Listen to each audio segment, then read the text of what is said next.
Evet arkadaşlar, yine heyecanlı bir bölümle baş başayız. Yani bu anı gerçekten çok bekliyordum. Çünkü bugün jantımızı, lastiklerimizi birleştirip bir Taunus'a takıp bakacağız nasıl durduğuna. Bu iş için de en uygun otomobil denk geldi. Yeni Superb testte. Şimdi bak gösteriyorum. Bunu başka arabayla yapman çok zor. Baksana 4 lastik, 4 jant. Bu arada lastiklerimize sponsor olan Nankang Türkiye'ye, Özer abiye, lastik.com'a çok teşekkür ederiz. 195-50-15 bize lastikleri temin ettiler. Pist için de abi inşallah bir semisiliğini sonra arayacağım ben seni onun için. Jantlarımızda çakma Watanabe'lerimiz.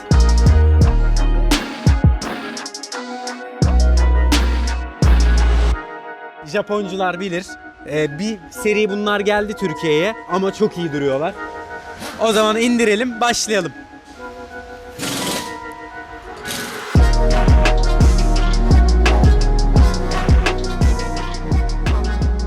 Jantlarımız arkadaşlar 15x8. Bak oradaki 8 offset değil. Hep yanlış biliyorsunuz. Offset değeri ET değeri. Yani göbekle olan mesafe değeri. O 8 jantın genişliği. Hatta bak yazar. Bak 15x8 25. Aslında bu 25 offset demek. Onu da ek bir bilgi söyleyeyim. Çünkü herkes offset'i o 7-8 rakam sanıyor. Değil. Bu arada arkadaşlar önemli bir detay da spacerlarımız. Spacerlarımızı da FG Spacer sağ olsun bize gönderdi. Alüminyum.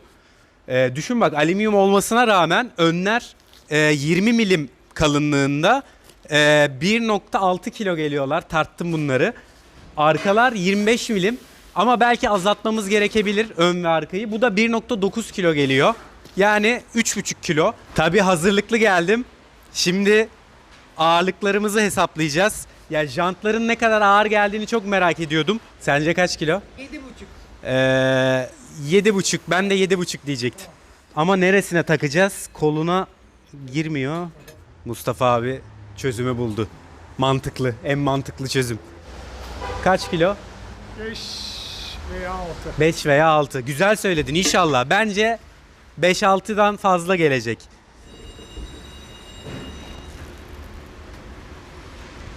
7.200. 7.200 bak nasıl hassas terazi gibiyim. Acaba hepsi aynı kilo mu? Ama değildir. Ağırlık falan var ya, biraz oynar. Bir de hazır böyle dışarıdayken lastiği de ölçelim. Kaç gelir lastik?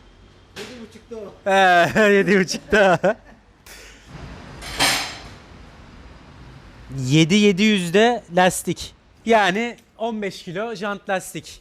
İyi, hafif yani. Zaten Oz'un mesela Ultra Legaralar falan 6,5 kilo. 17 inçte galiba değil mi? Hafifmiş yalnız o da ha. Şimdi biz jantları, lastikleri bir araya getirelim. Arabaya takmak için sabırsızlanıyorum. Görüşürüz içeride.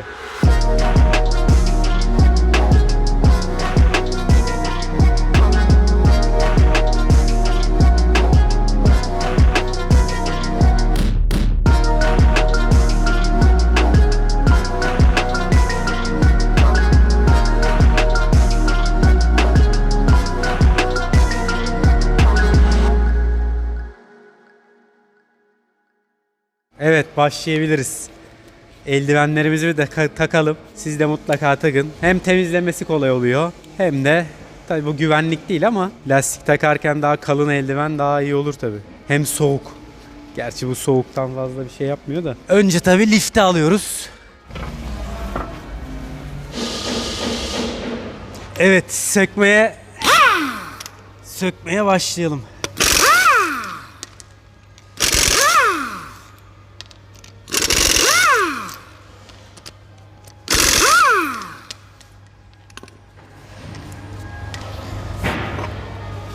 Evet, varan bir. Bunu şimdi herkes soruyor. Abi eski jantları bana ver, bana ver, bana ver. Satacağız arkadaşlar ya da çekiliş yapacağız.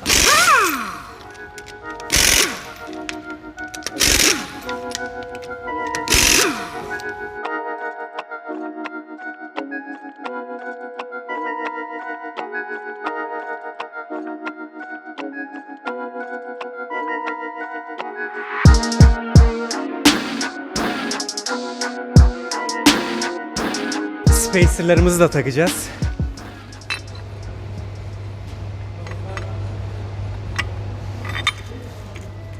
Bunu arkadaşlar hani torklamıyorum. Hani abi torklamadın demeyin.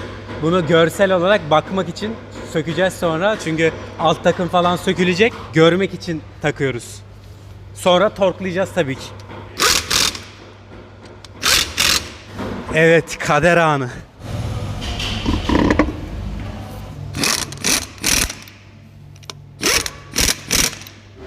Vay. İyi duracak. İyi duracak. Şimdi arkalar 25 milim. Ben zaten yurt dışındaki arkadaşla konuştuğumda 24 milim kullandım demişti. 1 milimden öyle bir şey olmayabilir, olursa tornalatırız arkaları. Önler asıl. Önlere 18 kullandım dedi. Bunlar 20. Ya 2 milim var, gene bir şey olmayabilir ama bakacağız. Bunu da arkadaşlar söktüm. Buraya Ford Racing'in logosunu ya da Ford logosunu yaptıracağım. Damla sticker ya da alüminyum.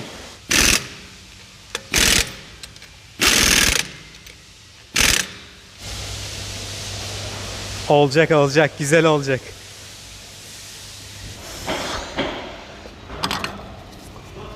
Şimdi alt takımı böyle yapınca simsiyah kumlatacağız.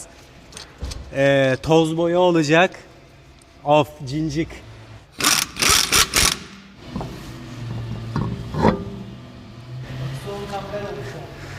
Aynen. Önde bunun kamberi vardır orijinalinde zaten.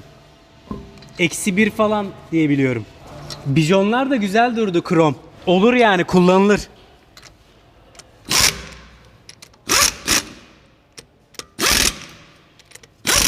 Tamamladık. İndirebiliriz.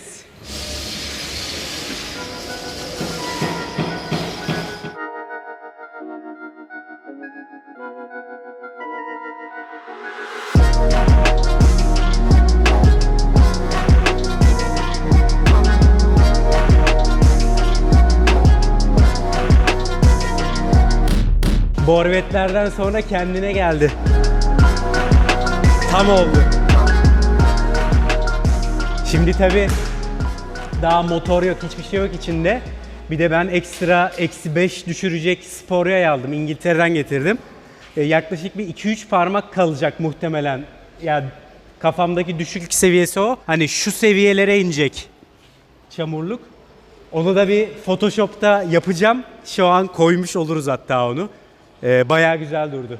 Bir de anket yapalım bari. Millet seviyor anketleri. Ankete de cevap verin. Güzel olmuş mu olmamış mı bir de. Ama ben çok beğendim. Vallahi jantlar harika oldu bence. Şöyle bir silelim, adettendir. Şöyle rengi çıksın ortaya. Jantların durumu güzel. Sadece bir polish istiyor. Şu yanlara da belki bir revizyon. Bir yanları biraz çizilmiş. Onlar incik boncuk, sonra hallederiz zaten. Bunları artık detay temizlikte hepsini halledeceğiz. Onlar işin zevkli ve kolay kısımları. Parlatması, cilalaması. Ha, şimdi bir dakika, önemli bir nokta.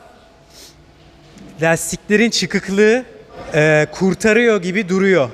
Kurtarıyor gibi gözüküyor. Yani çünkü 1 milim alsam da gene fazla bir şey fark etmeyecek. 0'a 0 da olmayacağı için bu şekilde kurtarıyor gibi. Eğer kurtarmazsa zaten biraz tornalatırız. Hallolur o.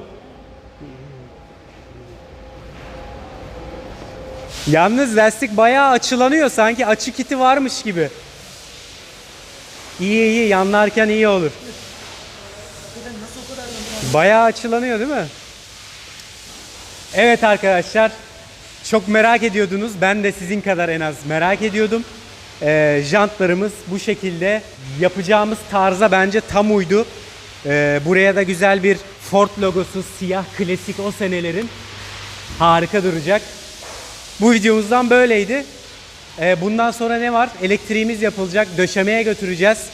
Döşeme olduğu sırada komple alt takımı indireceğiz. Kumlama, burçlar, yeni amortisör yay falan takılacak. Herhalde bir 3-4 ayımız daha en az var. Diğer videolarımızda görüşmek üzere. Kendinize iyi bakın. Bay bay.